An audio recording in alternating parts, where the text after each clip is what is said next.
Dr. Maya Richardson walked out of the medical supply building on a warm afternoon, carrying insulin for one of her patients.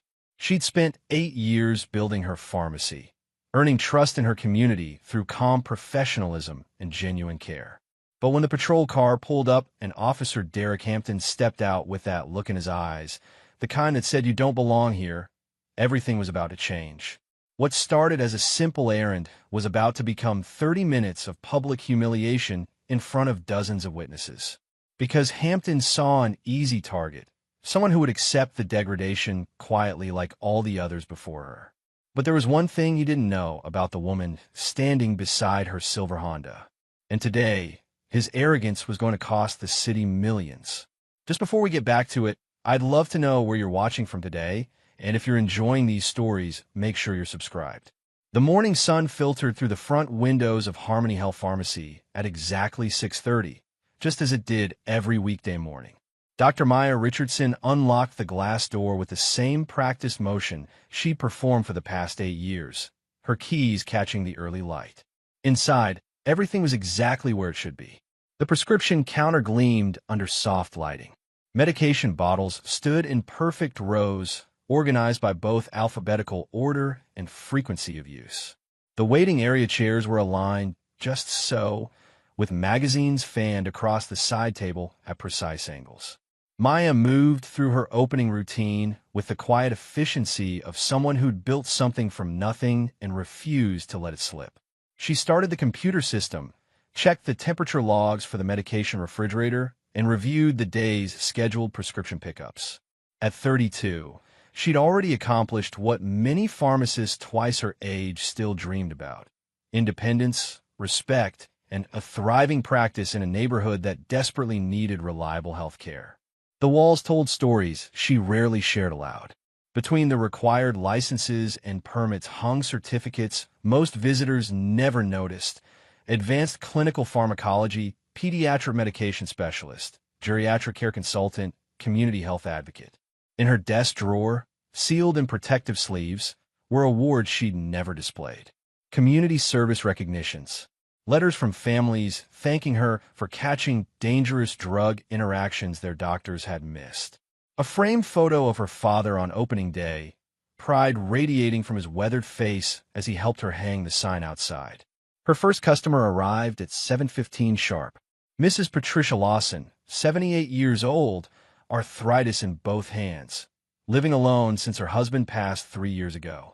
Maya had her blood pressure medication ready before the elderly woman even reached the counter. "Right on time, Mrs. Lawson," Maya said warmly, her smile genuine and unhurried. "You're a blessing, sweetheart," Mrs. Lawson replied, fumbling with her purse. "My daughter keeps saying I should use one of those big chain pharmacies with the drive-through, but I told her no. I told her you actually know my name. You know what medicines I take. You care." Maya helped her count out the payment, their hands touching briefly. These moments mattered. They were why she'd chosen this neighborhood, why she opened an hour earlier than she needed to, why she stayed late reviewing medication histories to catch potential problems before they became emergencies. The morning flowed with its usual rhythm. Young mothers brought feverish children for over-the-counter consultations. Construction workers picked up prescriptions during their breaks, grateful she never made them feel rushed. A teenager came in nervously asking about acne treatments, and Maya spoke to him with the same professional respect she gave everyone, watching his shoulders relax as she explained his options without judgment. By noon, Maya had filled 43 prescriptions, counseled a diabetic patient on proper insulin storage, and called a doctor's office to question a potentially dangerous dosage for a patient with kidney problems. The doctor had been annoyed at first, then grateful when Maya explained her concern. Another crisis quietly prevented. Another life protected by her attention to detail. Around 1:30, she realized she was running low on insulin supplies. Her regular shipment wasn't due until Friday, but Mr. Collins needed his refill today, and his insurance wouldn't cover an early fill at another pharmacy. She checked her watch, calculated the time, and decided to make a quick run to Meridian Medical Distributors on Oakwood Avenue. 20 minutes there, 20 minutes back, and she'd be covered. She left her assistant, Jenny Walsh, in charge of the front counter and grabbed her keys. The afternoon was warm and bright, the kind of spring day that made the city feel alive. Oakwood Avenue bustled with the lunch-hour energy of a neighborhood in the middle of its workday. People sat at outdoor cafe tables, laughing over sandwiches. Delivery vans double-parked, while drivers jogged packages to various storefronts. A street musician played guitar on the corner, his case open for tips. Maya parked her silver Honda Accord in front of the medical supply building and went inside. The transaction took less than 15 minutes. She walked back out carrying a small box of supplies, mentally reviewing the rest of her afternoon schedule. Mr. Collins at 3. The Jenkins family at 3:30. She needed to call the insurance company about Mrs. Patterson's rejected claim. She was reaching for her car door when she heard it. The sharp electronic chirp of a police siren. Brief. Attention-grabbing. She turned, confused, looking for an emergency. But the patrol car had pulled to a stop directly across the street, and the officer inside was looking straight at her. Officer Derek Hampton stepped out of his vehicle slowly, deliberately. He was tall, broad-shouldered, with the kind of build that came from both gym time and an understanding of how physical presence could control a situation. His uniform was crisp, his badge catching the sunlight. He stood beside his car for a moment, hand resting casually on his belt near his radio, his eyes never leaving Maya. She felt the first prickle of unease, that ancestral warning system that lived in the body of every black person in America. She'd done nothing wrong. She was standing beside her own car in broad daylight on a public street. But none of that mattered when that look appeared in an officer's eyes. That look that said you don't belong here. He crossed the street with measured steps. A woman at the cafe turned to watch. A delivery driver paused, box in hand. "Afternoon," Officer Hampton said, his voice carrying that particular tone of false casualness. "What are you doing in this area?" Maya blinked. "I'm sorry. I asked what you're doing here." He stopped about 6 feet away, his posture open, but his hand still near his belt. "This your vehicle?" "Yes, it is. I was picking up medical supplies." She kept her voice even, professional. The same voice she used to calm anxious patients. "Medical supplies." He repeated the words as if testing them for deception. "You work around here?" "I own Harmony Health Pharmacy on Cedar Street.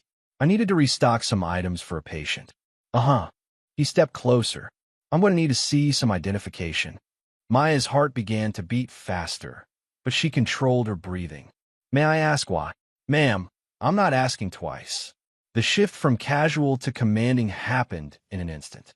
Around them, more people began to notice. A man in a business suit slowed his walk.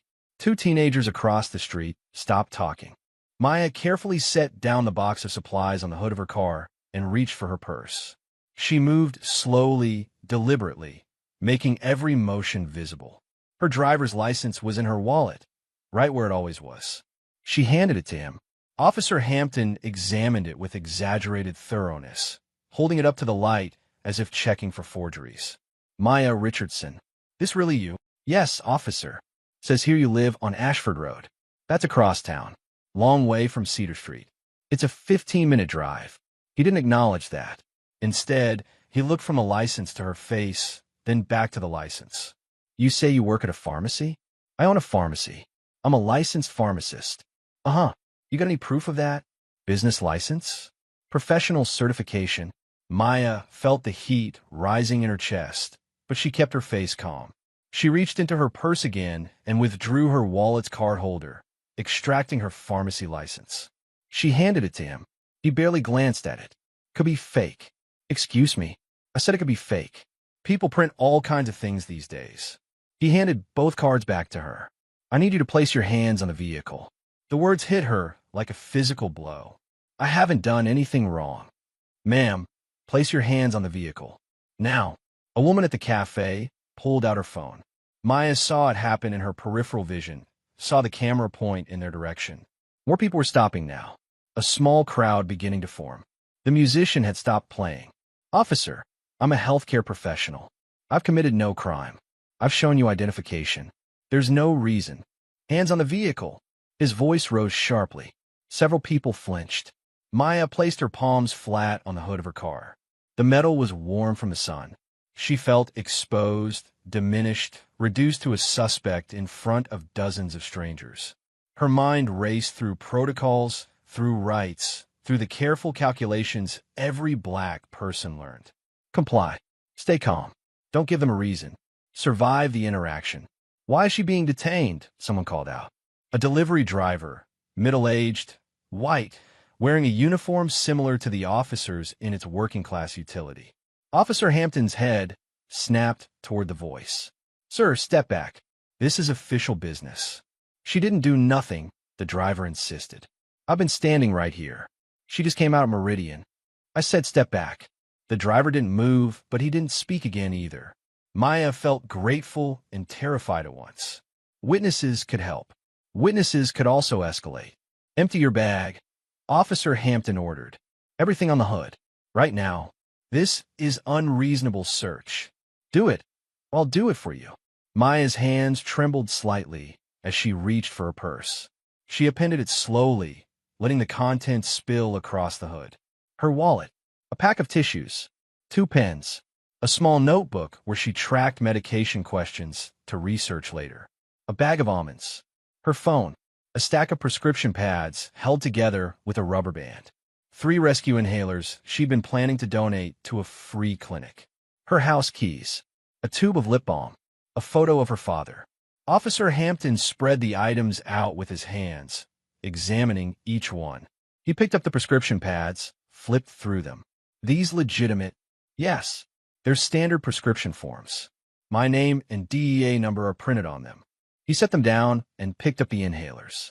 What are these for? They're albuterol inhalers. For asthma. I donate them to. You selling medication without a license? No, I am licensed. I donate occasionally to a community clinic that serves uninsured patients. Uh-huh. He set the inhalers down and picked up her lunch container. Opened it. Looked inside at the remains of her sandwich. Set it down. He was performing for the crowd now, demonstrating his authority, his right to invade every corner of her privacy. A young woman in the cafe was recording on her phone. Maya could see her clearly now, could see several phones pointed in their direction. Ma'am Richardson, Officer Hampton said, deliberately mispronouncing her last name as Richardson. You have any warrants I should know about? No. Any prior arrests? No. You sure about that? I'm certain. He pulled his radio from his belt. Dispatch. I need you to run a name for me. Maya Richardson, Edita. He read off her birth date and driver's license number. Then he waited, keeping her standing there with her hands on the car, her belongings scattered like evidence of wrongdoing. People whispered. Maya felt each stare like a weight. She focused on breathing, on not showing the rage building inside her, on not giving him what he wanted. Dispatch responded after what felt like hours, but was probably 2 minutes. No wants or warrants. Officer Hampton frowned slightly. He ran her name again. Same result. He checked her license plate. Registration current. Insurance valid. Nothing. There was nothing wrong, nothing out of place, nothing to justify any of this. But he didn't let her go. Instead, he leaned against his patrol car and watched her. Let her stand there. Let the crowd watch. Let the phones record. He was teaching a lesson, establishing an order, reminding her and everyone watching who had the power. Maya felt something shift inside her. A memory, sharp and painful, pushing through years of careful control. She was 12 years old, watching her father being handcuffed on their front lawn, watching neighbors stare, watching officers search their house based on a tip that proved false, watching her father's dignity stripped away. She'd made herself a promise that day, standing small and helpless in her school uniform. She'd promised herself she would never be powerless again. She would understand the system. She would build a life so unimpeachable that no one could question her place in the world. And here she stood, that promise broken by a man with a badge and a need to prove something. You have papers? Officer Hampton asked suddenly. Maya's head turned sharply. Papers? Citizenship. Immigration status. The question was so outrageous, so transparently racist, that several people in the crowd gasped. Maya felt rage flood through her, hot and pure and dangerous. "I'm a United States citizen," she said quietly, each word carrying the weight of centuries. "I'm a licensed medical professional. I have provided you with identification. I have answered your questions. I have complied with your instructions. You have no legal reason to detain me." Her voice never rose, never shook, never wavered. That calmness, that refusal to break, seemed to disturb him more than shouting would have. Officer Hampton pushed off from his car and approached her. He leaned close enough that only she could hear his next words. "Don't make this difficult," he said softly. "You understand me?" Maya met his eyes, said nothing, but in that moment, they both knew something had shifted. He'd expected fear, expected submission, expected her to shrink, but she stood straight, her dignity intact despite everything he'd done to strip it away. He stepped back. "You can gather your things. No apology, no explanation, no acknowledgement of what he'd just put her through."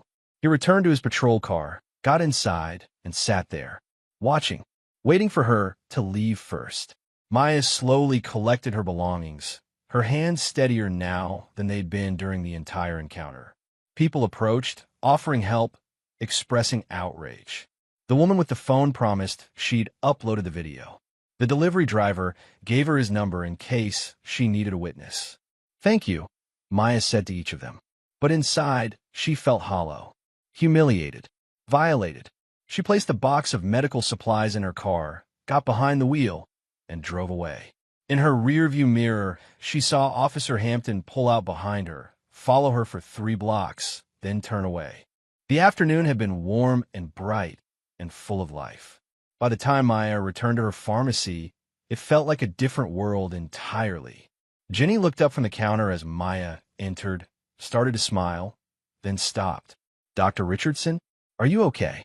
Maya realized she'd been standing frozen just inside the door, staring at her own pharmacy as if seeing it for the first time. "I'm fine. Did Mr. Collins call?" "No, but I need to prepare his insulin." "Excuse me." She walked in the back room, closed the door, and stood alone among the shelves of medications. Her hands shook now that no one could see them. She gripped the counter, forcing herself to breathe slowly. In through the nose, out through the mouth, like she taught anxious patients. But the shaking didn't stop. For the first time in 8 years, Maya Richardson miscounted pills. She caught herself, stared at the bottle in confusion, then recounted. When Mr. Collins arrived at 3, she handed him his insulin with a smile that felt like it belonged to someone else. A 6-year-old girl came in with her mother around 4:30. The child looked up at Maya with wide eyes and asked, "Why do you look sad?" Maya's professional mask cracked for just a moment.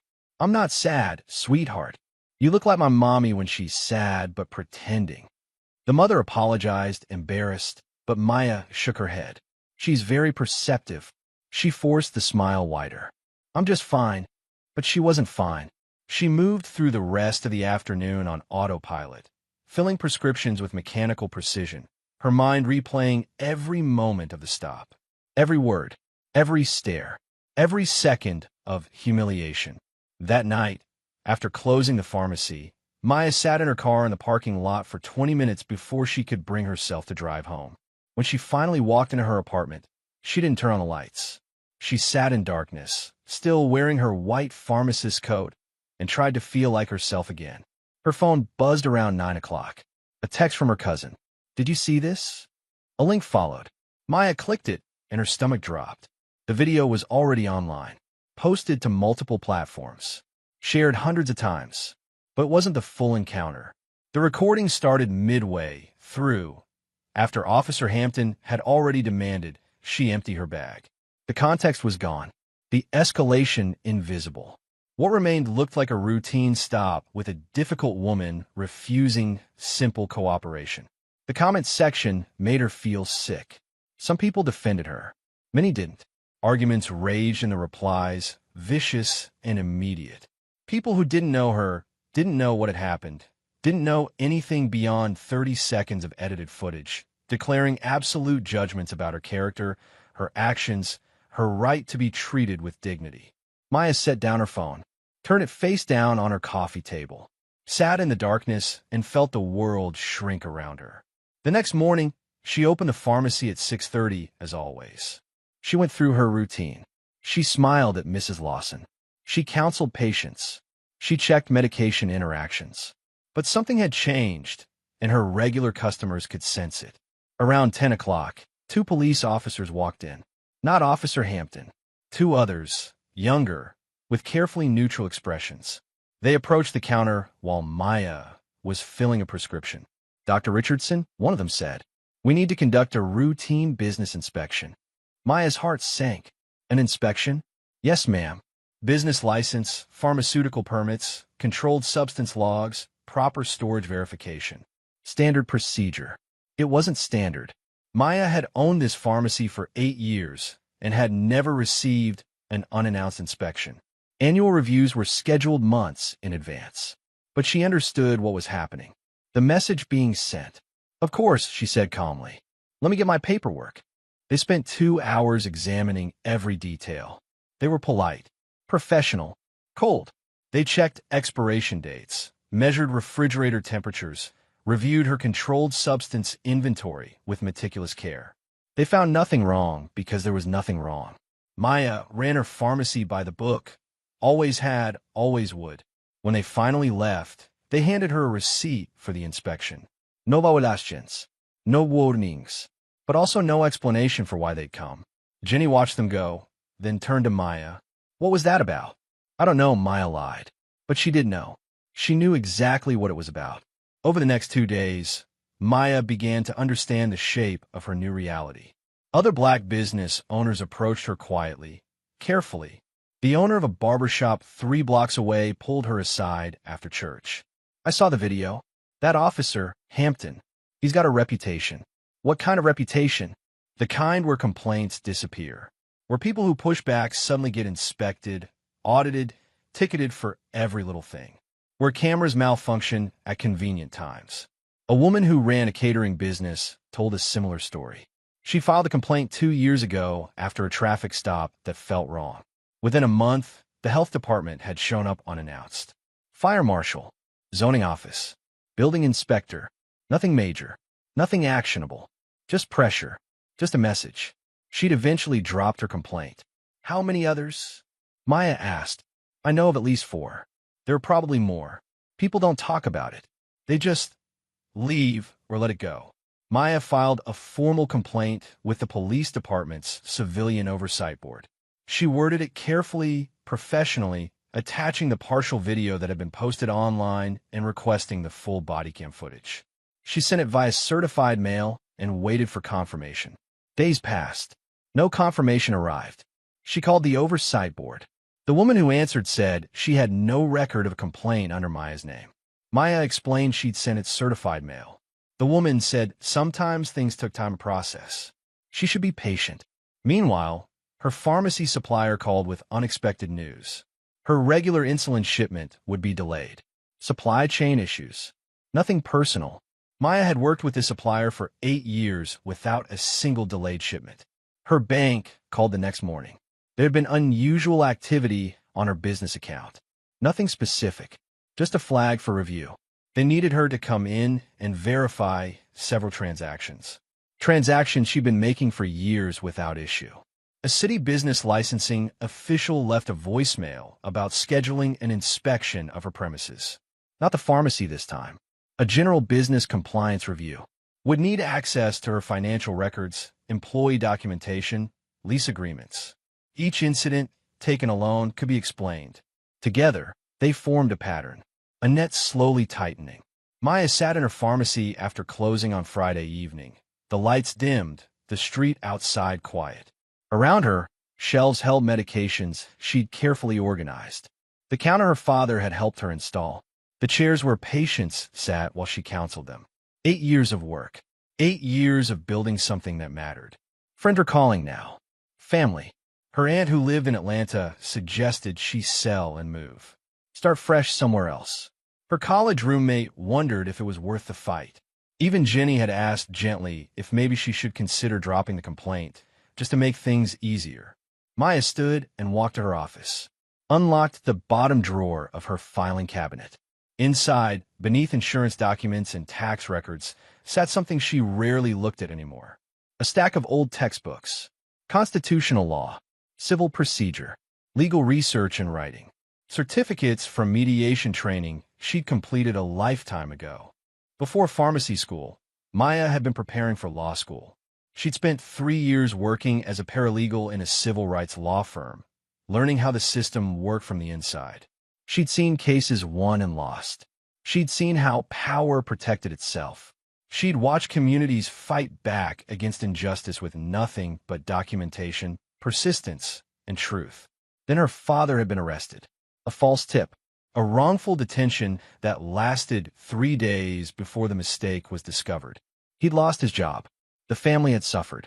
And Maya had watched the case die quietly, settled for pennies because the city knew they could outlast a working-class family with limited resources. Her father had told her to let it go, to focus on her own future. So she'd switch paths. Pharmacy had seemed safer, more stable, a way to help people without challenging the powerful. She told herself she was being practical, but part of her had simply been afraid. Now, sitting in her office, Maya realized something had changed. The fear was still there, but so was something else. A cold, clear certainty. She understood the system they were using against her. She knew its tools, its tactics, its weaknesses, and she knew something they'd miscalculated. She wasn't powerless. She pulled out her phone and scrolled through old contacts. Found a name she hadn't called in almost a decade. Diane Crawford, civil rights attorney. The woman Maya had once interned for before changing career paths. The phone rang 3 times before a familiar voice answered. "This is Diane Crawford." "Miss Crawford? This is Maya Richardson. I don't know if you remember me. I interned in your office back in." "Maya? Of course I remember you. You were one of the sharpest researchers I ever had. You disappeared on me. Went to pharmacy school, didn't you?" "Yes, ma'am. I own a pharmacy now." "Good for you. What can I do for you?" Maya took a breath. "I need to tell you about a police stop and what's been happening since." She talked for 40 minutes. Diane Crawford listened without interrupting. When Maya finished, there was a long silence. "You still have all your law books?" Diane finally asked. "Yes." "Good. You're going to need to remember everything you learned. This isn't just about one bad cop, Maya. What you're describing is systematic. You understand that, right?" "I'm starting to. I'll need documentation. Everything. The video. Your complaint. Every inspection. Every delayed shipment. Every suspicious call." "Can you do that?" "Yes." "One more question. You sure you want to do this? Once we start pulling this thread, there's no putting it back. Your life is going to get harder before it gets better." Maya looked around her office, at the diplomas on the wall, at the photo of her father, at the empty pharmacy beyond the door, dark and quiet and hers. "I'm sure," she said. "Then let's get to work." After the call ended, Maya sat in silence for a long time. Then she opened her computer and began documenting everything. Times, dates, names, details. She worked until well past midnight, building the foundation of what she was starting to understand would become a very different kind of fight. Outside, the city continued its evening rhythms. Cars passed. Lights flickered in windows. Somewhere in that same city, Officer Derek Hampton went about his life, confident that nothing would come of one pharmacist's complaint. He had no idea what he'd started, or who he'd chosen to humiliate. Maya's late-night documentation session with Diane Crawford marked a turning point, but the morning brought a reminder that choosing to fight back came with immediate consequences. Within 48 hours of that phone call, the pressure intensified in ways that felt both calculated and deniable. On Monday morning, a man in an expensive suit walked in a Harmony Health pharmacy, carrying a leather portfolio and wearing the kind of smile that never reached his eyes. He introduced himself as Kenneth Wright, Senior Community Liaison for the city's Office of Business Relations. The title sounded official and helpful. The energy he brought felt anything but. "Dr. Richardson, do you have a moment?" he asked pleasantly, glancing around the empty pharmacy. It was early, before the morning rush, and Jenny hadn't arrived yet. "Of course. How can I help you?" Kenneth settled into one of the waiting area chairs, as if he had all the time in the world. "I wanted to reach out personally after hearing about your recent experience." The city takes these matters very seriously, and I'm here to help navigate what can sometimes become complicated situations.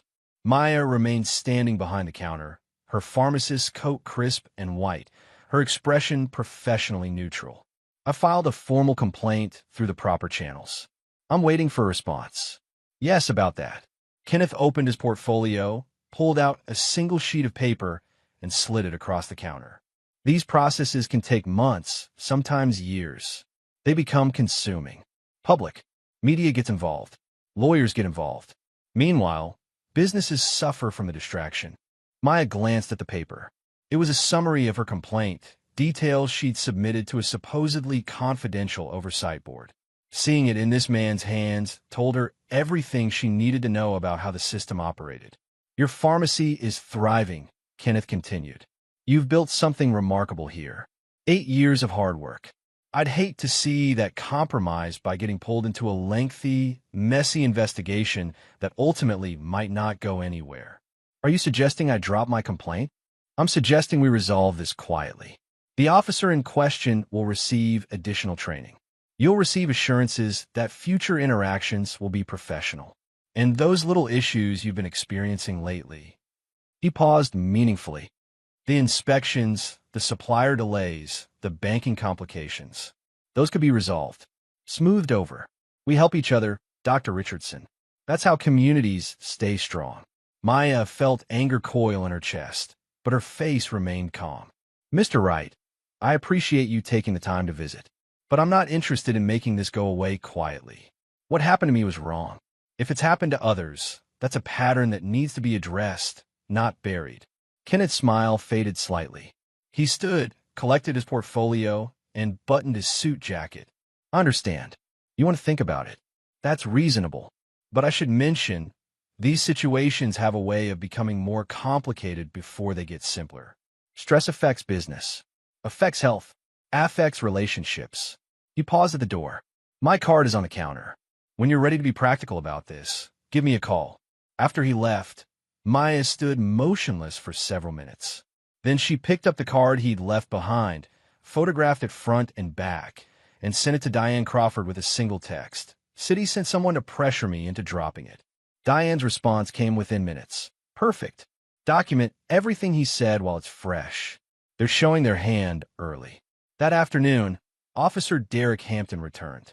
Maya was restocking shelves when she felt someone watching. She turned and saw him standing across the street, leaning against a light post, arms crossed. He wasn't doing anything illegal, wasn't blocking traffic or causing a disturbance. Just standing there, watching her pharmacy, watching her. When their eyes met, he smiled. Maya's hands tightened on the medication bottles she was holding. She forced herself to breathe steadily, to not give him the satisfaction of seeing fear. She returned to her work, but she could feel his presence like pressure against her skin. He stayed there for 45 minutes. Customers noticed. One elderly man asked if everything was okay. Maya assured him it was, even as her heart hammered in her chest. When she looked again, Officer Hampton was gone. But the message had been delivered. I know where you work. I can come anytime. You're not safe.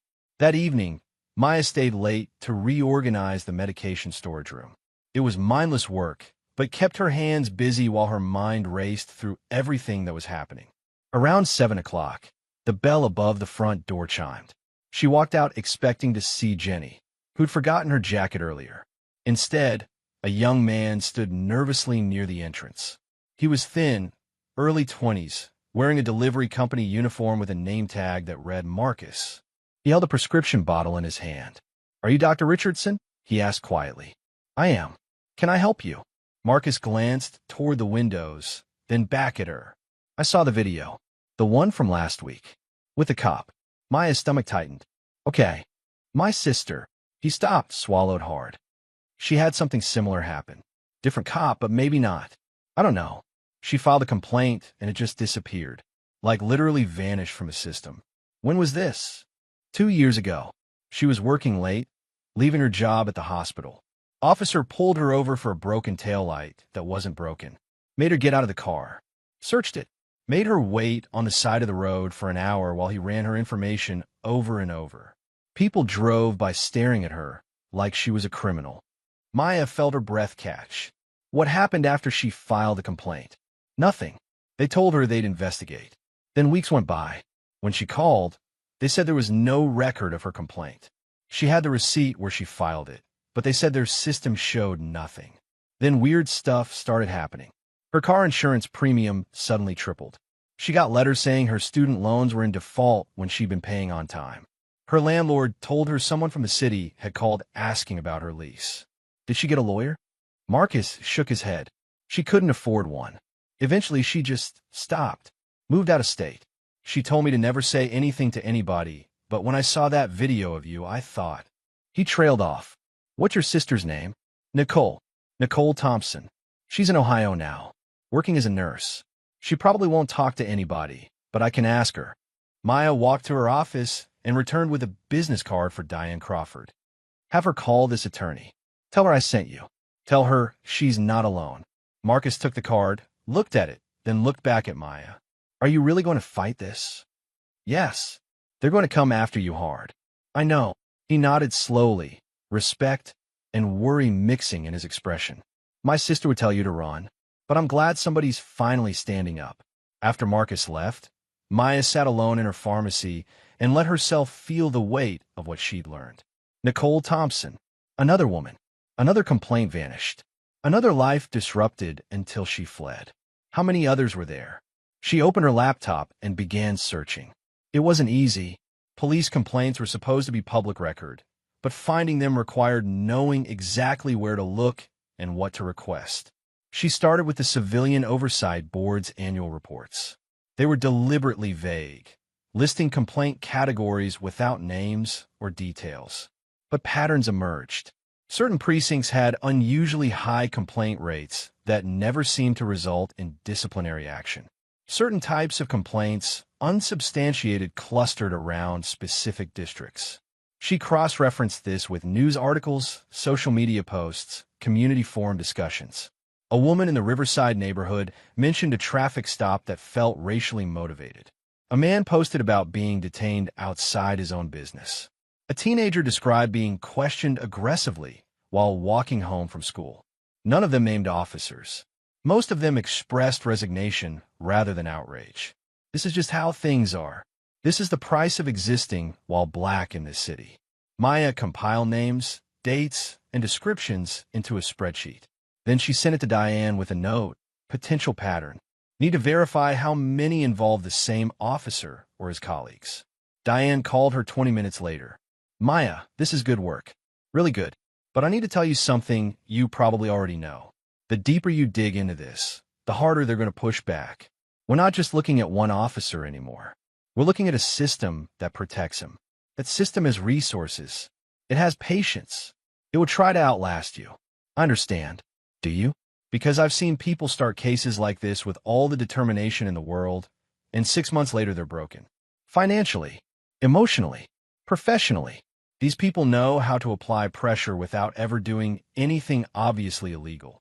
Ms. Crawford, when I was working in your office, do you remember the Mendoza case? There was a pause. The wrongful detention case against the Transit Authority. Yes, we lost. We lost in court, but the Transit Authority changed its policies, retrained its officers. 3 families got settlements. The system pushed back, but we pushed harder. You taught me that sometimes justice isn't winning. It's making them work for their victory, making the cost of corruption higher than the cost of change. Diane was quiet for a moment. When she spoke again, her voice carried a different tone. You've been thinking about this a long time, haven't you? This isn't just about what happened to you last week.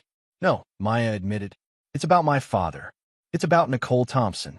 It's about every person who got ground down by this system until they gave up.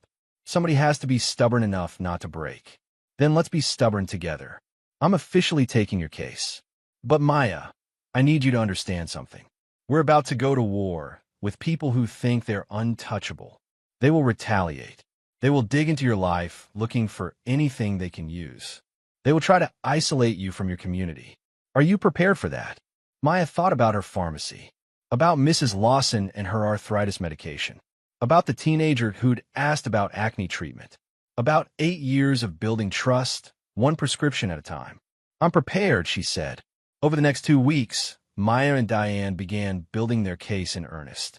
They submitted formal requests for Officer Hampton's personnel file, his complaint history, and the body cam footage from Maya's stop. The department responded with delays, requests for clarification, and notices that certain files were restricted under active investigation protocols.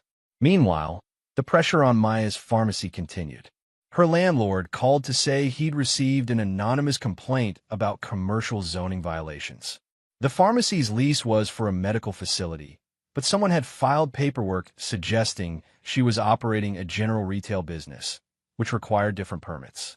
It was nonsense, easily disproven, but it required hiring a lawyer and filing documentation. Her supplier delayed another shipment. When Maya called to complain, the customer service representative was apologetic but unhelpful. There had been a system error that flagged her account for credit review. It would be resolved soon, maybe next week. A health inspector showed up unannounced for the second time in a month. This one was more aggressive than the police officers had been, demanding to see temperature logs, examining medication storage with a magnifying glass, questioning Jenny about her training credentials. He found 3 minor violations: a cleaning log that was 2 days overdue, a medication bottle that was 6 inches closer to the edge of a shelf than safety regulations technically allowed, and a fire extinguisher inspection sticker that was 1 month from expiration instead of 2. He wrote up official warnings for all 3. "This is harassment," Maya told Diane that evening. "Everything he cited is either absurdly minor or deliberately misinterpreted." Of course it is. They're building a file, creating a paper trail that makes you look negligent, so when they move against you more seriously, they can point to a pattern of violations. What do I do? Document everything. Photograph your pharmacy daily. Keep detailed records. And Maya? We need to go on offense. They're controlling the narrative right now. We need to shift that. 2 days later, Diane filed a formal civil rights lawsuit against Officer Derek Hampton, the police department, and the city. The complaint was detailed and devastating. It described the stop, the humiliation, the systematic retaliation. It cited similar incidents involving other victims. It demanded Hampton's personnel file, his complete complaint history, and all body cam footage from the past 3 years. The filing made local news within hours.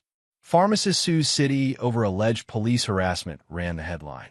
The story spread quickly across social media, local news sites, and community forums. Suddenly, what the city had tried to keep quiet and controllable became very public. Maya's phone started ringing. Reporters requesting interviews. Community activists offering support. Other people sharing their own stories of police harassment. Not everyone was supportive. Anonymous messages arrived calling her ungrateful, divisive, a troublemaker. Someone left a 1-star review on her pharmacy's business page claiming she was unprofessional and had an attitude problem, but others rallied around her. Mrs. Lawson told everyone in her church what a good person Dr. Richardson was. The delivery driver who'd witnessed the original stop contacted Diane, offering to testify. Marcus's sister, Nicole Thompson, called from Ohio and quietly agreed to share her story. 3 days after the lawsuit was filed, the deputy mayor's office called Diane. They wanted to discuss possible mediation, private resolution, settlement terms. Everyone could walk away clean. "What do you think?" Maya asked when Diane relayed the offer. "I think they're scared. The lawsuit just got filed and they're already trying to settle. That tells me they know we'll find something if we keep digging. So we keep digging, just checking. Some clients hear settlement, and their resolve weakens. Litigation is expensive, time-consuming, emotionally exhausting. Ms. Crawford, when you told me about the Mendoza case years ago, you said something I've never forgotten. You said the powerful count on us being too tired to fight. They have resources, but we have something they don't. We have the ability to wake up every day and choose this fight again." Diane laughed softly. "I said that. You did. And I'm choosing this fight." That night, around 11 o'clock, Maya was working late at her pharmacy when she heard glass shatter. She ran to the front and found the window beside the door broken. On the floor lay a brick wrapped in paper. Her hands shook as she picked it up and unwrapped the message written in black marker. "Drop it." She called the police. 2 officers arrived 40 minutes later. They took a report, photographed the damage, asked if she had any enemies. She mentioned the lawsuit. They exchanged glances but wrote nothing down. One suggested it was probably random vandalism. The other said she should consider installing better security. After they left, Maya swept up the glass and covered the broken window with cardboard. Then she sat on the floor of her pharmacy, surrounded by shelves of medication and 8 years of hard work, and let herself cry. Not from fear, from rage, from exhaustion, from the sheer weight of fighting a system designed to grind people like her into submission. Her phone buzzed. A text from an unknown number. "You should have let it go." Maya stared at the message for a long moment. Then she forwarded it to Diane with a single word: evidence. The next morning, she arrived at her pharmacy at 5:30 to meet the glass repair company. While waiting, she noticed someone standing in the shadows across the street. Tall, broad-shouldered. When a streetlight caught his face, she recognized Officer Hampton. He saw her looking, raised his coffee cup in a mock toast, and smiled. Maya pulled out her phone and photographed him. He didn't move, didn't care. The message was clear: "I could be here anytime. You can't stop me." But something shifted in Maya at that moment. She'd spent weeks feeling like prey, constantly reacting to their moves. Now, looking at Hampton's arrogant smile, she realized something crucial. He thought he was in control. He thought the broken window, the intimidation, the systematic pressure would break her. He was wrong. She called Diane. "I need you to request something specific in discovery." Officer Hampton's text message records for the past 6 months. Why? Because someone just texted me from an unknown number telling me I should have let it go. And Hampton is standing across the street from my pharmacy right now at 5:30 in the morning. That's not a coincidence. You think he's stupid enough to text you from his personal phone? I think he's arrogant enough to believe he won't get caught. 2 weeks later, Maya's instinct proved correct. During the discovery process, Diane's team uncovered something remarkable. Officer Hampton had used his personal cell phone to coordinate with other officers about problem citizens in their patrol areas. The messages were coded but clear. Certain neighborhoods, certain business owners, certain people who'd filed complaints or challenged department actions. But that wasn't all. While combing through Hampton's phone records, a forensic analyst found something else. Hampton had contacted a city employee in the risk management department multiple times over the past 3 years, always just before or after incidents that resulted in civilian complaints. Diane brought the findings to Maya's pharmacy after hours. "I need to show you something, and I need you to keep a very open mind." She laid out printed phone records on a counter. Highlighted entries showed calls between Hampton and a city risk analyst named Gerald Foster. This guy, Foster, works in the department that handles liability claims against the city. Every time Hampton had an incident that generated a complaint, he called Foster. And every time, those complaints vanished or got classified as unsubstantiated. "They were coordinating," Maya said slowly. "It's bigger than that. We subpoenaed Foster's work records. He's been involved in settling or burying complaints against multiple officers, not just Hampton. And here's where it gets interesting." Diane pulled out another document. The city is a quiet fund. It's labeled as general risk management, but it's actually used to pay off people who file complaints. Small settlements, NDAs, make-it-go-away money. How much money? In the past 5 years? Over $2 million. Spread across at least 17 settlements. All sealed. All involving allegations of police misconduct. Maya felt her breath catch. That's not one bad cop. That's institutional fraud. Exactly. And Maya, you need to understand what this means. We're not just fighting Officer Hampton anymore. We're fighting a system that's been operating this way for years. They've paid millions to keep people quiet. They've created a pipeline to bury complaints. They've built an entire apparatus to avoid accountability. Who knows about this? That's what we need to find out.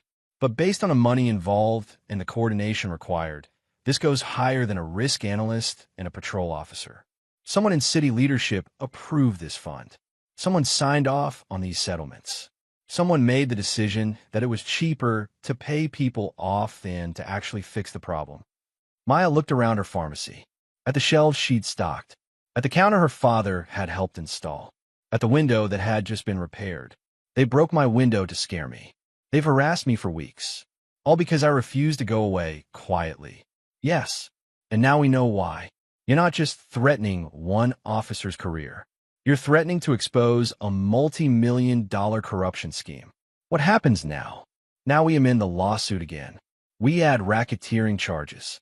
We name everyone involved in this fund. We demand full disclosure of every settlement, every complaint, every payment. We burn it all down. Maya was quiet for a long moment. Then she said, "They're going to come after me even harder." Without question, you're going from being an annoying problem to being an existential threat. They will dig into every corner of your life. They will look for any mistake you've ever made. They will try to destroy your reputation, your business, your peace of mind. Ms. Crawford, do you remember what you told me on my last day as your intern? Refresh my memory. You said the law isn't about justice. It's about power. And the only way to check power is to make the powerful fear the consequences of their actions more than they enjoy their privileges. Diane smiled. I was feeling philosophical that day. You were right. They've been operating without consequences for years. Paying people off, burying complaints, counting on victims being too scared or too poor or too tired to fight back. Maybe I can't win, but I can make them afraid. I can make this expensive. I can make them pay attention. Then let's make them pay. Over the next week, Diane filed an amended complaint that transformed Maya's case from a civil rights lawsuit into something far more serious. The new filing named the city, the police department, Officer Hampton, two supervising officers who'd signed off on his patrol reports, Gerald Foster from Risk Management, and the deputy mayor's office for maintaining the secret settlement fund. The document was over 60 pages long. It detailed patterns of misconduct, documented settlements, included sworn statements from other victims, and presented the text message records showing coordination between Hampton and Foster. It demanded full disclosure of all settlements paid from the Risk Fund, all complaints filed against Hampton and his supervising officers, and complete body cam footage archives. Within 24 hours, everything changed. A local news investigative reporter obtained a copy of the amended lawsuit and published a detailed article titled, "Secret Fund Paid Millions to Silence Police Misconduct Complaints." The story exploded. Within hours, it was picked up by regional and then national media. Community activists organized protests outside City Hall. Civil rights organizations issued statements demanding federal investigation. The mayor held an emergency press conference promising full transparency and an immediate internal review. The police chief announced Officer Hampton had been placed on administrative leave pending investigation. The deputy mayor's office released a carefully worded statement claiming the Risk Management Fund was standard liability protection and not an attempt to conceal wrongdoing. But it was too late. The narrative had shifted. What had been one pharmacist fighting one officer was now a citywide scandal about systemic corruption. Maya watched it all unfold from her pharmacy, still filling prescriptions, still helping patients, still living her life even as the world around her seemed to catch fire. Reporters camped outside her business. Camera Cruz requested interviews. She declined most, releasing statements through Diane instead. But the pressure didn't stop. It escalated in different ways. Someone filed a complaint with the state pharmacy board claiming Maya had dispensed medication without proper authorization. It was false, easily disproven, but it required responding to formal charges and attending a hearing. Her business insurance carrier sent a notice that her premiums were being reviewed due to increased liability exposure. Her bank called again about unusual account activity. One evening, after a particularly long day, Maya found an envelope tucked under her pharmacy's door. Inside was a single piece of paper with a printed message. "You have no idea how expensive this is going to get." She photographed it, sent it to Diane, and added it to the growing file of evidence. Then she locked up her pharmacy and drove home, exhausted but unbroken. That night, she opened her laptop and searched for something specific. It took her nearly 2 hours of digging through archived records, cross-referencing names, and following paper trails. But finally, she found it. Gerald Foster, the risk management analyst who'd been coordinating with Officer Hampton, had previously worked for a private consulting firm that specialized in municipal liability reduction strategies. That firm had contracts with 3 other cities, all of which had recently faced federal civil rights investigations.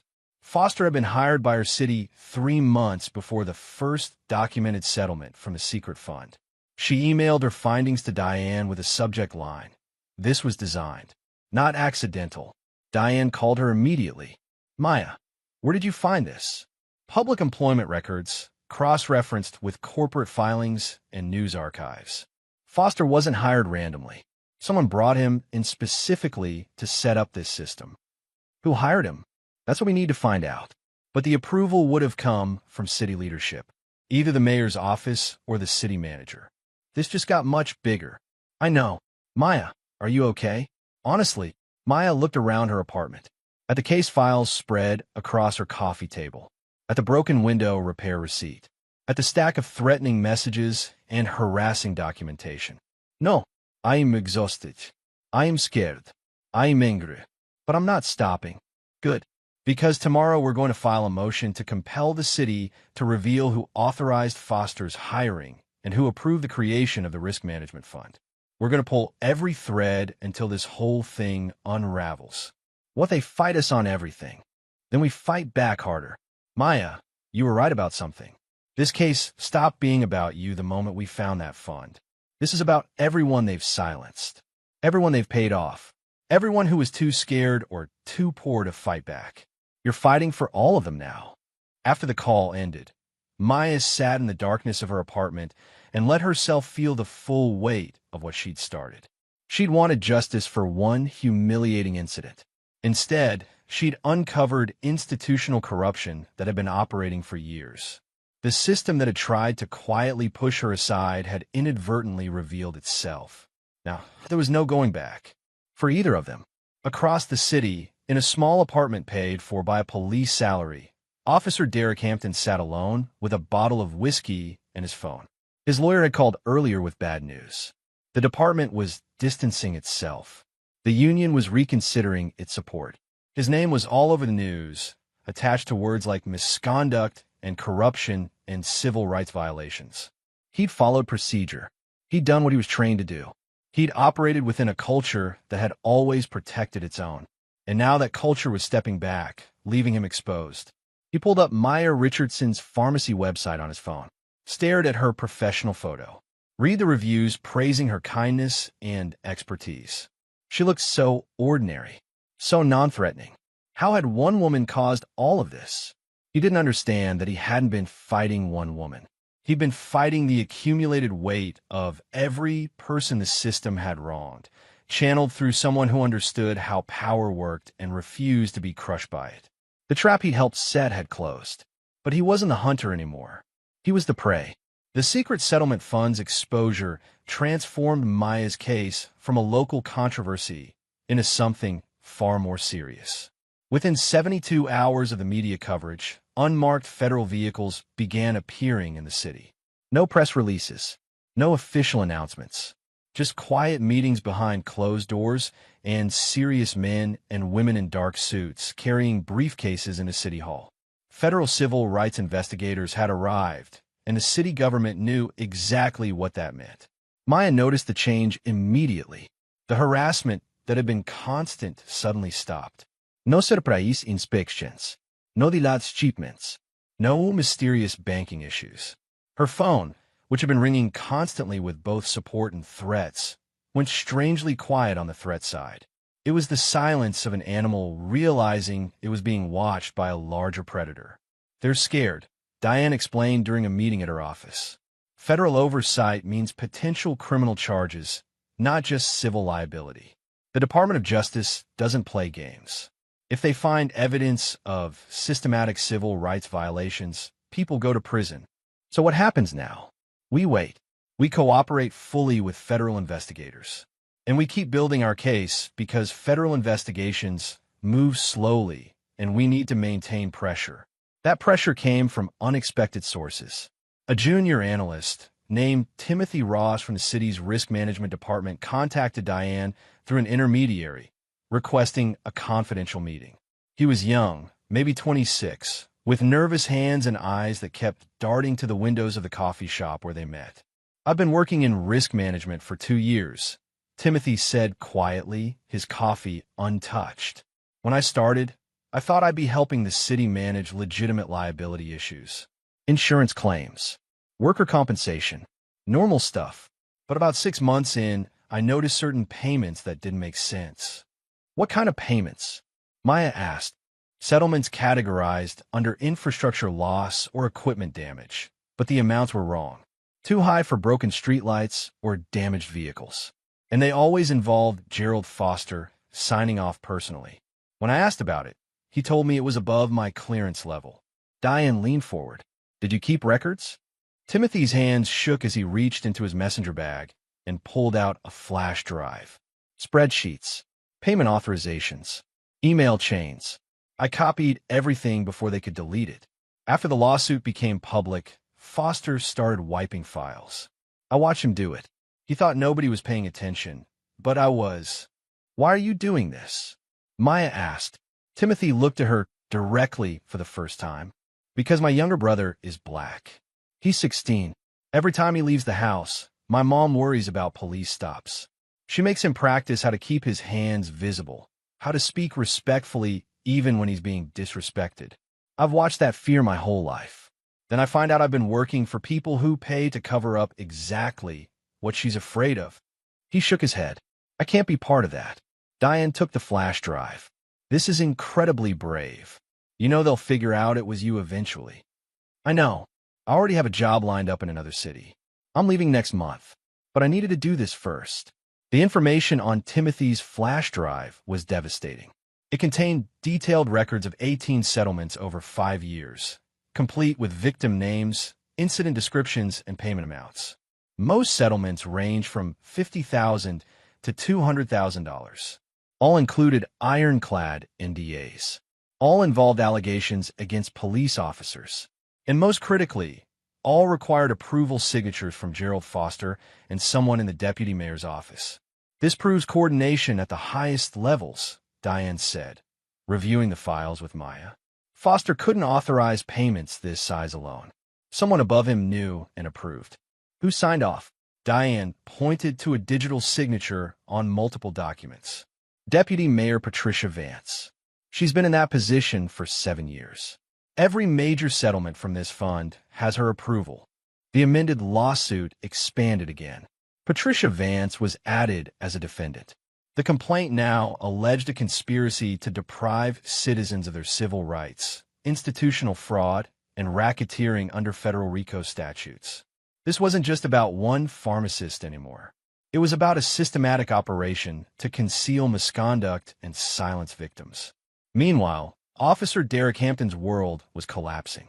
Placed on administrative leave, he spent his days at home, watching news coverage that grew increasingly damning. His fellow officers stopped returning his calls. His union representative informed him they were limiting their defense coverage due to the expanding scope of the case. His wife asked him to sleep in the guest room. One afternoon, desperate and alone, Hampton did something foolish. He drove to Diane Crawford's office and asked to speak with her privately. When she agreed to meet him, he sat across from her in a conference room and tried to explain himself. "I followed procedure," he said, his voice carrying a defensive edge. "Everything I did was within department policy. We were trained to be assertive, to establish control, to treat certain situations with increased caution." "Certain situations, meaning certain neighborhoods? Certain people?" Diane asked calmly. "High crime areas. Places where officer safety is a concern." Dr. Richardson was picking up medical supplies in broad daylight on a commercial street. What exactly made that a high-risk situation? Hampton shifted uncomfortably. "She was out of place for the area." "Out of place? Can you elaborate?" She didn't look like she belonged there." "Because she's black?" "I didn't say that." "You didn't have to." "Officer Hampton, why are you here?" He was silent for a moment, then said quietly, "I need protection." "A deal." I can provide context about how things really work, about the culture, about what we're told to do versus what's written in the manual. You're offering to testify against your supervisors? If it helps my situation, yes. Diane studied him carefully. Let me be very clear. I represent Dr. Richardson and other victims of this system. I don't represent you. If you want to cooperate, you'll need your own attorney to negotiate with prosecutors. But I will say this. Your testimony could be valuable. Not because it excuses what you did, but because it demonstrates that this corruption goes beyond individual officers. Will it help me avoid criminal charges? That's not up to me. But Officer Hampton, you need to understand something. You weren't just following orders. You made choices. You humiliated Dr. Richardson because you could. You targeted her because you assumed she'd be powerless. You were wrong about that, and now you're facing consequences. If you want any hope of redemption, you need to stop defending your actions and start taking responsibility for them.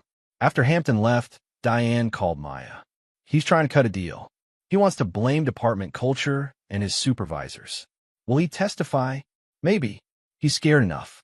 But Maya, I need to ask you something.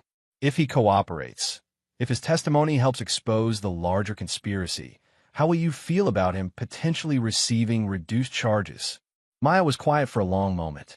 I don't want him to escape accountability. But if his testimony helps prevent this from happening to others, if it helps dismantle this system, then justice isn't about punishing one man. It's about changing the system that created him. That's a remarkably mature perspective. I'm tired of being angry, Ms. Crawford. I want this to mean something. The media battlefield intensified as the case expanded. Every local news outlet covered it. National networks sent reporters. Legal analysts debated the implications on cable news. The city became a symbol of everything wrong with police accountability, and everyone wanted a piece of the story. Officer Hampton, against the advice of whatever legal counsel he still had, agreed to a televised interview with a local news anchor. He wore civilian clothes and sat in his living room, trying to appear sympathetic and misunderstood. The interview was a disaster. I want people to understand that officers face split-second decisions in dangerous situations, Hampton said, his voice carefully measured. Dr. Richardson was picking up medical supplies in the middle of the day, the anchor responded. What was dangerous about that situation? You never know. We're trained to be cautious, to assess threats. What threat did she pose? It's about patterns, recognizing situations that could escalate. Can you explain what pattern you recognized? Hampton hesitated, realizing the trap. Just experience. Professional judgment. Your body cam footage shows you mispronouncing her name, forcing her to empty her bag in public, and asking if she had papers. Those don't sound like professional judgments. They sound like harassment. That's taken out of context. We've seen the full footage. What context are we missing? Hampton's composure cracked. Look, we deal with these situations every day. We're told to establish control, to be assertive in our patrol areas. Sometimes that means being firm with people who might not understand their place in. He stopped himself, but it was too late. The phrase hung in the air. Their place in what? Officer Hampton? I didn't mean it like that. How did you mean it? I'm saying that there are procedures, protocols. We follow training. If people have issues with how policing works, they should take it up with the department, not individual officers. The anchor leaned forward. The lawsuit alleges the department has been systematically covering up complaints and paying victims to stay silent. Are you saying you were following protocols that included harassment and cover-ups? I'm saying I did my job as trained. If my supervisors approved my actions, if my reports were signed off on, then how am I the only one being blamed? It was a catastrophic mistake. Hampton had just admitted on camera that his supervisors knew about and approved his conduct. Within hours, clips of the interview spread across social media. Legal experts dissected his words. Civil rights advocates called for criminal charges. And most importantly, his statement contradicted carefully crafted denials from his supervising officers. One of those supervisors, Sergeant Michael Brennan, had previously testified in a deposition that he'd been unaware of any issues with Hampton's conduct. Now, Hampton's own words suggested Brennan not only knew but approved. The contradiction was damning. Diane filed an emergency motion to compel Brennan's complete patrol supervision records. 2 days later, a judge granted it. The records revealed Brennan had reviewed and signed off on dozens of Hampton stop reports, including several that mentioned prolonged detentions for verification and assertive public engagement. The language was coded, but the meaning was clear. Brennan knew exactly what Hampton was doing. When Brennan was deposed again, this time he arrived with his own attorney and invoked his Fifth Amendment right against self-incrimination on nearly every substantive question. The invocations created a damning silence. Innocent people don't refuse to answer questions about their supervisory duties. The second supervising officer, Lieutenant Sharon Mills, took a different approach. She hired a prominent defense attorney and released a statement claiming she'd repeatedly raised concerns about Hampton's conduct internally, but had been overruled by department leadership. She provided emails showing she'd questioned certain stop reports and had been told by a captain to stop micromanaging patrol officers. "She's trying to flip," Diane explained to Maya. "She's positioning herself as someone who tried to stop this but was blocked by the system." Is it true? Partially. The emails are real, but she still signed off on those reports. She still participated in the system. She's just smart enough to see which way this is heading and trying to save herself. The fractures within the police department became visible. Officers who'd once stood together now pointed fingers at each other. The union issued contradictory statements. Anonymous leaks to the press revealed internal fights about who knew what and when. The solidarity that had protected Hampton and others like him was crumbling under the weight of potential criminal charges. Federal investigators interviewed dozens of current and former officers. They reviewed years of complaint records. They examined the secret settlement fund in detail. And they quietly approached several of the silenced victims, offering them immunity from their NDAs in exchange for testimony. Nicole Thompson, Marcus's sister who'd fled to Ohio, was one of them. She flew back to the city and sat with federal investigators for 6 hours, describing her own stop, her disappeared complaint, and the systematic harassment that followed. When she finished, the lead investigator told her something that made her cry. "You weren't crazy. You weren't imagining it. And it wasn't your fault." The tide was turning, but the city fought back hard. The mayor's office released a statement claiming the settlement fund was a standard risk management tool used by municipalities nationwide. They hired an expensive public relations firm to flood local media with stories about police officers doing good work in the community. They organized press conferences where supportive citizens praised law enforcement. Deputy Mayor Patricia Vance gave her own interview, presenting herself as a dedicated public servant who'd been misled by staff members like Gerald Foster. She claimed she'd signed settlement documents without fully understanding their implications, trusting her subordinates to handle details appropriately. "She's lying," Timothy Ross told Diane when he saw the interview. "I have emails where she specifically asks about concealing settlement terms and minimizing public disclosure. She knew exactly what she was signing." Those emails became exhibits in the lawsuit. When Vance was deposed, her attorney objected to nearly every question, but the emails spoke for themselves. One particularly damaging message showed her writing to Foster. "We need to ensure these matters stay sealed. The last thing we need is a pattern becoming visible. A pattern becoming visible."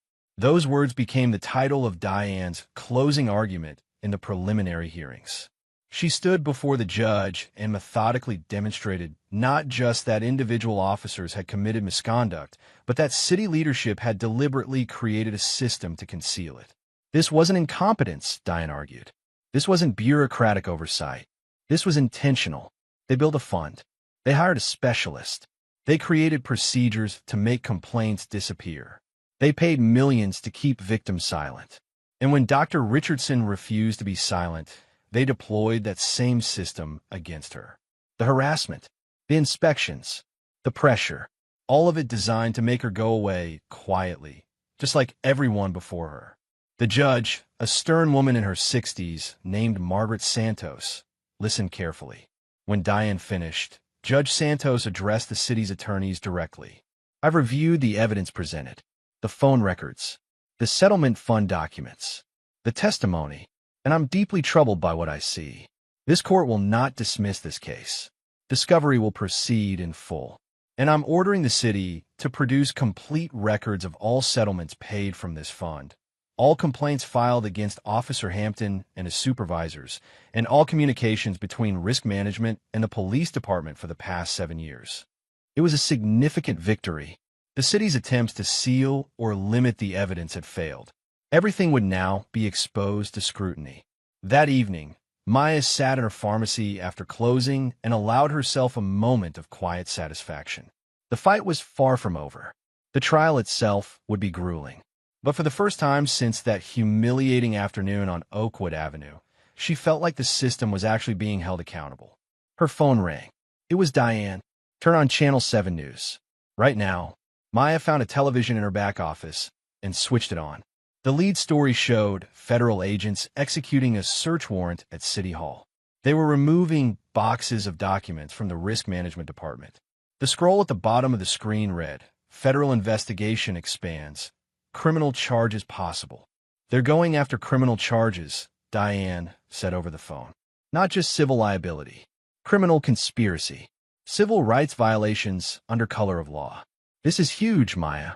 Maya watched as Gerald Foster was led out of the building by federal agents. He looked smaller than she'd imagined, just a middle-aged man in a rumpled suit, his face pale and frightened.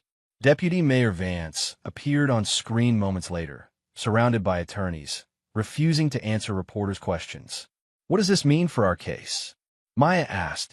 "It means we won. Not the trial yet, but the war for credibility.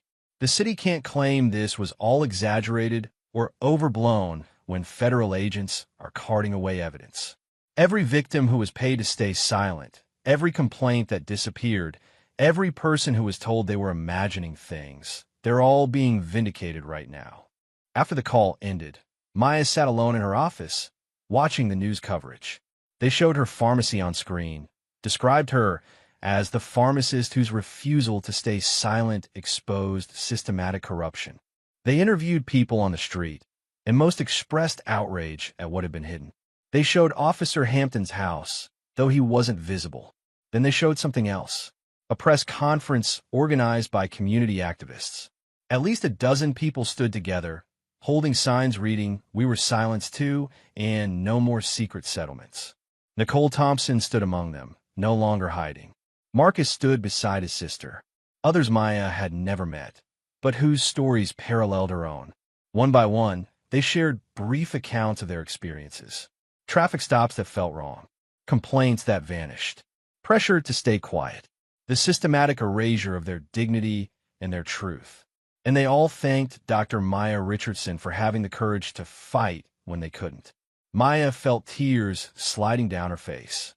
She hadn't realized how isolated she'd felt throughout this ordeal until she saw those faces, heard those voices, understood that she hadn't been fighting alone. She'd been fighting for all of them. Her phone buzzed with a text from her father, who'd been following every development despite her asking him not to worry. "You did what I couldn't. I'm so proud of you, sweetheart." Maya closed her eyes and let herself feel it. Not victory, not yet, but vindication, recognition. The knowledge that standing up had mattered, that refusing to accept humiliation had created ripples far beyond her own experience. The system had tried to crush her. Instead, she'd helped expose it, and the exposure was only beginning. The federal search warrants and criminal investigation shifted the landscape entirely, but Maya's civil lawsuit still had to proceed. The trial that city officials had hoped would never happen was now scheduled, and the courtroom where it would unfold became the center of a national conversation about police accountability and institutional corruption. Judge Margaret Santos presided over a courtroom packed beyond capacity. Journalists filled the designated press section, their laptops ready. Civil rights organizations sent observers. Law students from 3 universities secured seats to witness what their professors called a landmark case. Local residents lined up hours before proceedings began, hoping for one of the limited public seats. This wasn't just a trial anymore. It was a reckoning. Maya sat at the plaintiff's table beside Diane Crawford, wearing a simple navy dress and her pharmacist's coat draped over the back of her chair. She'd brought it intentionally, a reminder to herself and everyone watching who she was and what she'd been doing when this began.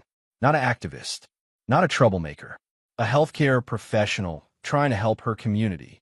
The defense table held 5 attorneys representing various defendants. Officer Derek Hampton sat at the far end, separate from the city's representatives. His union had limited their support to providing basic counsel. He looked diminished in his civilian suit, nothing like the imposing figure who'd forced her against her car that afternoon. Deputy Mayor Patricia Vance sat with her own legal team, also separated from the main defense. Gerald Foster had already accepted a plea deal with federal prosecutors in exchange for testimony. Sergeant Brennan remained under criminal investigation and wasn't present. Lieutenant Mills had been granted limited immunity for her cooperation. Judge Santos called the court to order, and the trial began. Diane's opening statement was precise and devastating. She didn't raise her voice. She didn't need to. The evidence spoke loudly enough. "This case is about power," Diane said, walking slowly in front of the jury. "The power to stop someone without cause. The power to humiliate them publicly. The power to make complaints disappear. The power to pay victims into silence. And most importantly, the power to believe you'll never face consequences for any of it." She detailed Maya's stop, the systematic harassment that followed, and the discovery of the secret settlement fund. She explained how the system worked.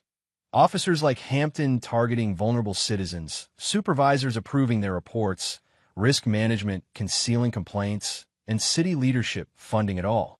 Dr. Richardson wasn't supposed to fight back, Diane continued. She was supposed to be grateful they let her go, supposed to accept the humiliation, supposed to stay quiet like the 17 others they paid off. But she didn't, and because she refused to be silenced, we discovered something this city hoped would stay buried forever. The defense attorneys responded with different strategies. Hampton's lawyer argued he'd followed training and departmental culture. The city's attorneys claimed the settlement fund was legitimate risk management. Vance's team insisted she'd been misled by subordinates. None of their arguments addressed the core truth. The system had been designed to avoid accountability. Maya was called to testify on the second day. She walked to the witness stand with the same calm demeanor she brought to her pharmacy every morning.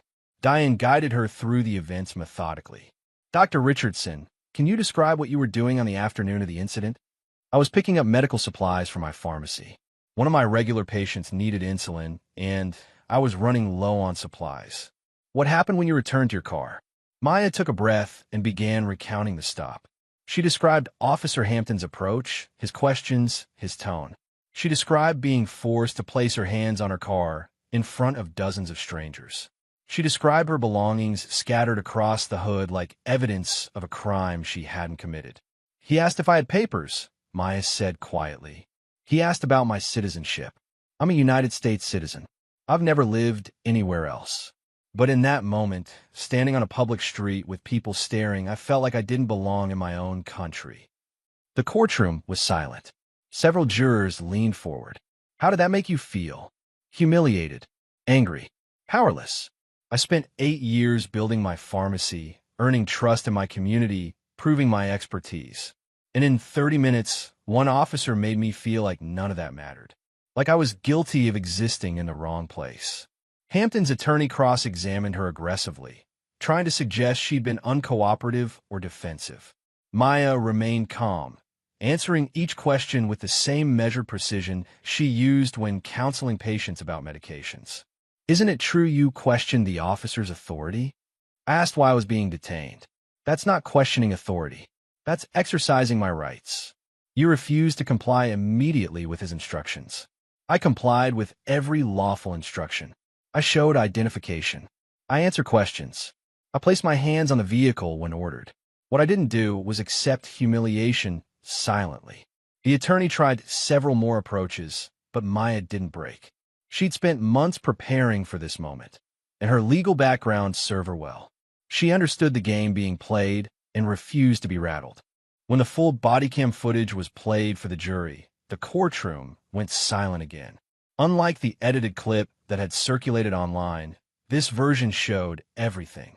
Hampton's initial approach without cause, his escalating tone, his deliberate delays, his mocking pronunciation of her name, his question about papers. The entire 30-minute humiliation played out in high definition. Several jurors visibly reacted. One woman shook her head. A man in the back row crossed his arms tightly. When Hampton told Maya she should be grateful he was letting her go, a juror whispered something to the person beside them. The pattern witnesses came next. Nicole Thompson testified about her disappeared complaint and the harassment that followed. A man named David Harris described a stop eerily similar to Maya's, complete with a lengthy detention and scattered belongings. A college student named Jasmine Porter recounted being stopped while walking home from class, questioned aggressively, and told she didn't belong in this neighborhood. Each testimony reinforced the same truth. This wasn't one bad interaction. It was systematic. The forensic accountants took the stand and methodically explained the secret settlement fund. They showed payment records, authorization signatures, and a deliberate miscategorization of settlements as infrastructure costs. They demonstrated how the fund had been designed specifically to avoid oversight and public disclosure. In your professional opinion, Diane asked, was this fund operating in accordance with standard municipal risk management practices? No, the accountant replied firmly. Standard practice involves transparent reporting, oversight board review, and public disclosure of settlement terms within legal bounds. This fund was specifically structured to avoid all of those safeguards. It was designed to conceal, not manage, liability. Gerald Foster testified under his immunity agreement. He looked smaller than he had in the news footage, his voice barely above a whisper as he described how he'd been hired specifically to create a system for burying complaints. He admitted coordinating with Hampton and other officers. He admitted misleading oversight boards. He admitted that Deputy Mayor Vance had not only known about the fund's true purpose, but had explicitly instructed him to minimize public exposure. She told you to conceal the settlements? Diane asked. Yes. She said the city couldn't afford the negative publicity or the flood of lawsuits that might follow if people knew how many complaints we were settling. Vance's attorney objected strenuously, but the damage was done. When Vance herself took the stand the next day, her denials rang hollow against Foster's detailed testimony and her own emails. Diane's cross-examination was surgical. Deputy Mayor Vance, you signed authorization for 18 settlements totaling over $2 million, correct? I signed many documents. I trust my staff, too. That's not what I asked. Did you sign these authorizations? Diane placed copies in front of her. Yes, but... And this email, sent from your account, states we need to ensure these matters stay sealed, and the last thing we need is a pattern becoming visible. Did you write that? Vance's attorney objected, but Judge Santos overruled. Vance stared at the email, then quietly said, yes. So you knew these settlements were problematic. You knew there was a pattern, and you intentionally tried to keep it hidden from the public. It was about protecting the city from frivolous lawsuits. 17 people, deputy mayor. 17 people who were humiliated, harassed, and then paid to stay quiet. Were all of those frivolous? Vance had no good answer. Officer Hampton's testimony was perhaps the most revealing. His attorney had advised him to express remorse, to acknowledge mistakes, to appear sympathetic. But Hampton couldn't help himself. Under cross-examination, his defensive arrogance emerged. I was doing my job, he insisted. I was trained to establish control in potentially dangerous situations. What was dangerous about Dr. Richardson picking up medical supplies? Diane asked. You can't always tell. We're taught to be cautious. Cautious of what specifically? Of situations that could escalate. How was a pharmacist picking up supplies likely to escalate?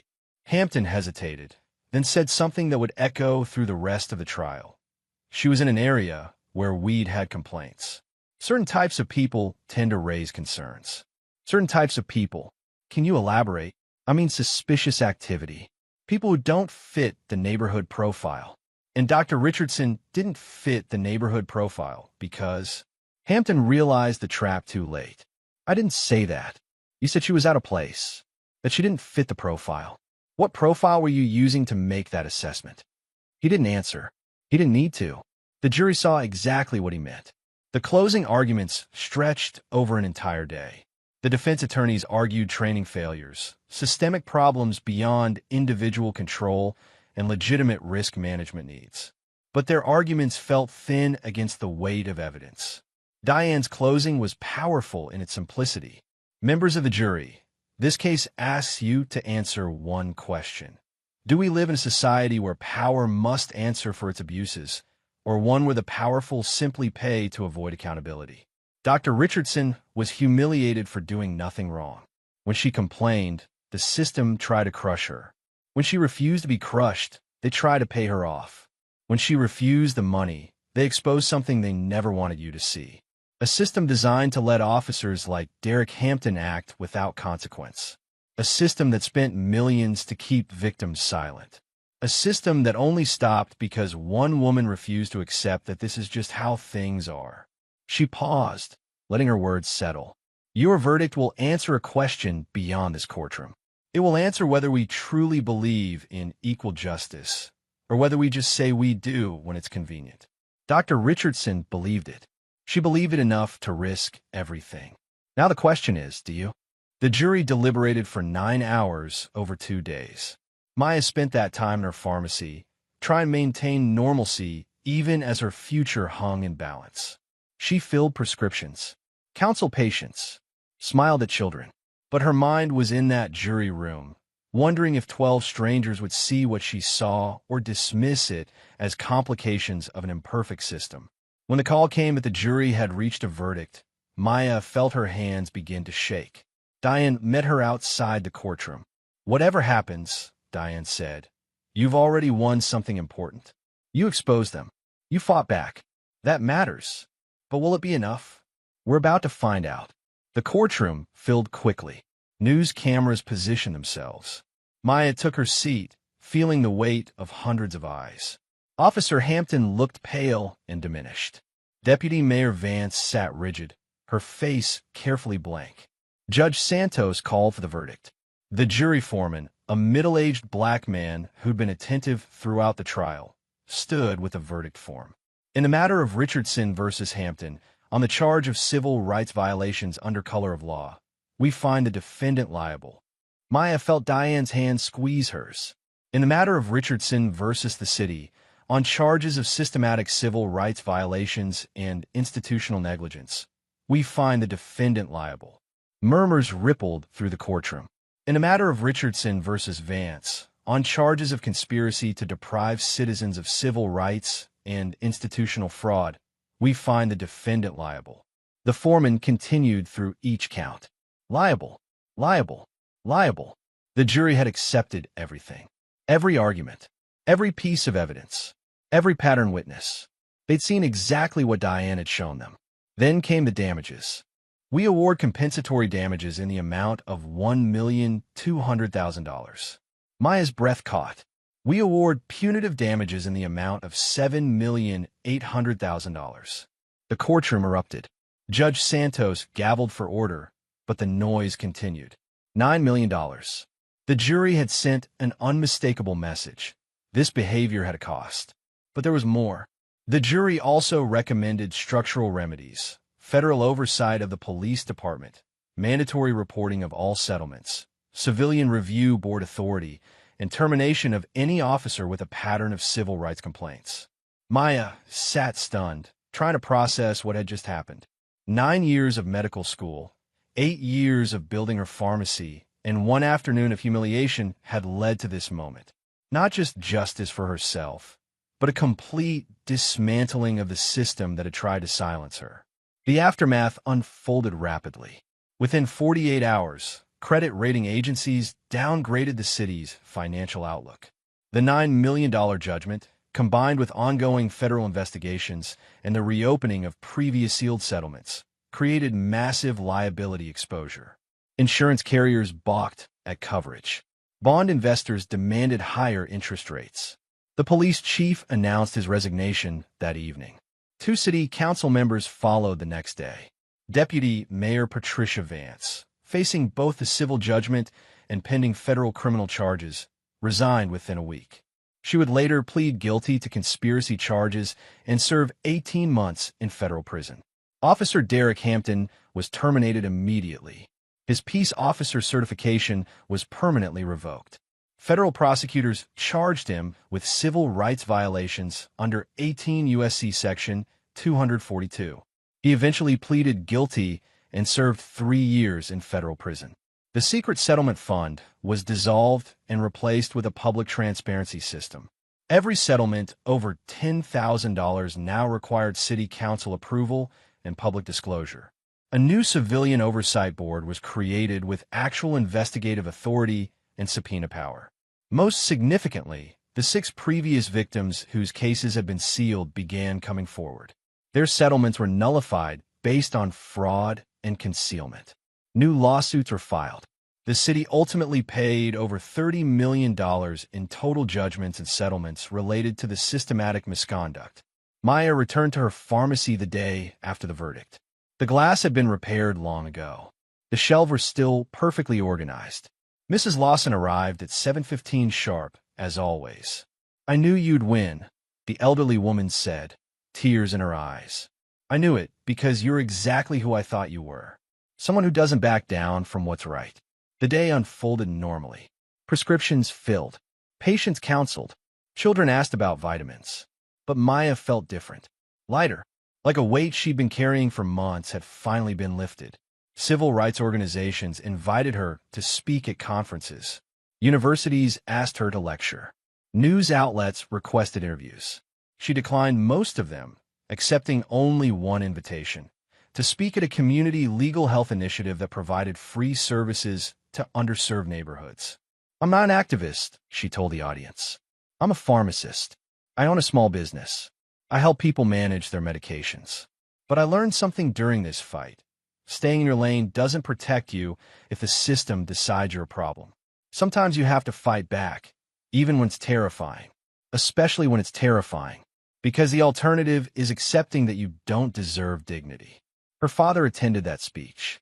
Afterward, they stood together in the empty auditorium, and he hugged her tightly. "I told you to let it go when they came after me," he said quietly. "I told you to focus on your own life. I was wrong. You were scared. You wanted to protect me. But you did what I couldn't. You stood up, and you changed things." Months later, on an ordinary Tuesday morning, Maya was opening her pharmacy when she noticed someone standing on the corner across the street. Her heart jumped before she recognized him. Officer Derek Hampton, but not in uniform. He wore jeans and a t-shirt, looking thin and tired. He'd been released pending sentencing. Their eyes met across the distance. Maya expected to feel fear or anger. Instead, she felt nothing but a strange, detached observation. He looked smaller, less significant. The man who'd once had the power to humiliate her now looked lost and uncertain. He didn't approach, didn't speak, just stood there for a moment, then walked away, heading down the street with his hands in his pockets. Maya watched him disappear around the corner, then turned back to her pharmacy. She unlocked the door, turned on the lights, and began her morning routine. The computer system booted up. Temperature logs were checked. Prescription queues reviewed. Everything exactly as it should be. Above the door, beside her pharmacy license and business permits, hung a new plaque.